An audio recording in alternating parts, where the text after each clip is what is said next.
পুরো বিশ্ব যখন ব্যস্ত ট্রাম্প পুতিন বৈঠক নিয়ে, ঠিক তখনই হুঙ্কার এলো ইরান থেকে। সম্প্রতি গ্রেটার ইসরায়েল নিয়ে মন্তব্য করে তোলপাড় ফেলে দিয়েছেন ইসরায়েলি প্রধানমন্ত্রী বেনিয়ামিন নেতানিয়াহু। এর পরপরই হুমকি এলো ইরানের ইসলামী বিপ্লবী গার্ড কর্পস আইআরজিসির পক্ষ থেকে। বাহিনীটি সতর্ক করে বলেছে যে কোনো শত্রু ফ্রন্টকে ঘুরিয়ে দিতে প্রস্তুত রয়েছে তারা। গেল জুন মাসে ইরান ইসরায়েল সংঘাত থামলেও থেমে নেই উত্তেজনা। নতুন যুদ্ধের প্রস্তুতি নিচ্ছে দুই দেশই। উভয় দেশের মধ্যে চলছে কথার লড়াই। এর মধ্যেই ফিলিস্তিনের গাজা দখলে নেতানিয়াহু প্রস্তাব অনুমোদন দিয়েছে ইসরায়েলের নিরাপত্তা বিষয়ক মন্ত্রিসভা। এরপর ইসরায়েলের সম্প্রসারণবাদী পরিকল্পনা গ্রেটার ইসরায়েলের সঙ্গে নিজের যুক্ত থাকার কথা জানিয়ে উস্কানি দিয়েছেন নেতানিয়াহু। স্বাভাবিকভাবেই মধ্যপ্রাচ্যের প্রতিরোধ অক্ষের নেতা ইরান সহজেই মেনে নেবে না ইসরায়েলের এই তৎপরতা। শত্রুদের উদ্দেশ্যে কঠোর বার্তা দিয়েছে আইআরজিসি।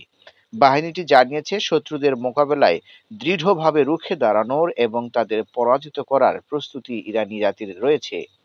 ১৯৮০-র দশকে ইরান ইরাক যুদ্ধের সময় বন্দী যোদ্ধাদের প্রত্যাবর্তনের বার্ষিক উপলক্ষে রোববার এক বিবৃতি দিয়েছে আইআরজিসি। বিবৃতিতে বলা হয়েছে, ইরানি জাতি অভিজ্ঞতা, ঈমান এবং বহুগুণে বৃদ্ধি পাওয়া শক্তির উপর দাঁড়িয়ে আছে। দেশের নিরাপত্তা ও ভবিষ্যতের বিরুদ্ধে যেকোনো চক্রান্ত গুঁড়িয়ে দিতে তারা প্রস্তুত। যুদ্ধবন্দীদের সক্রিয় প্রতিরোধ ও কৌশলগত আশার প্রকৃত প্রতীক হিসেবে অভিহিত করেছে আইআরজিসি।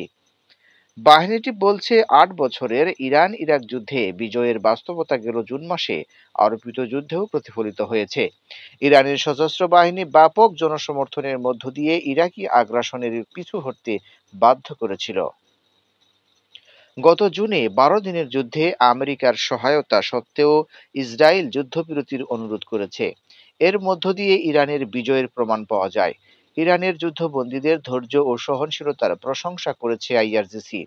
বাহিনীটি বলছে, যোদ্ধারা প্রমাণ করেছেন ঈমান, জাতীয় ঐক্য এবং বিপ্লবী শক্তি বিশ্বের সবচেয়ে বড় যুদ্ধযন্ত্র এবং সাম্রাজ্যবাদী নীতিকে নত করতে পারে।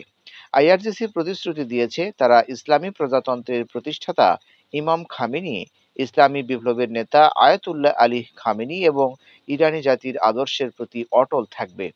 আইআরজিসি বলছে, পশ্চিমা সমর্থিত ইসরায়েলি দখলদারিত্ব এবং আমেরিকার সামরিক আগ্রাসন থেকে এই অঞ্চলের জনগণের মুক্তি ঘটবে। আর এটি বৈশ্বিক ইসলামী উম্মার জন্য চূড়ান্ত বিজয়ের দিগন্ত পর্যন্ত প্রতিরোধের সীমানাকে প্রসারিত করবে।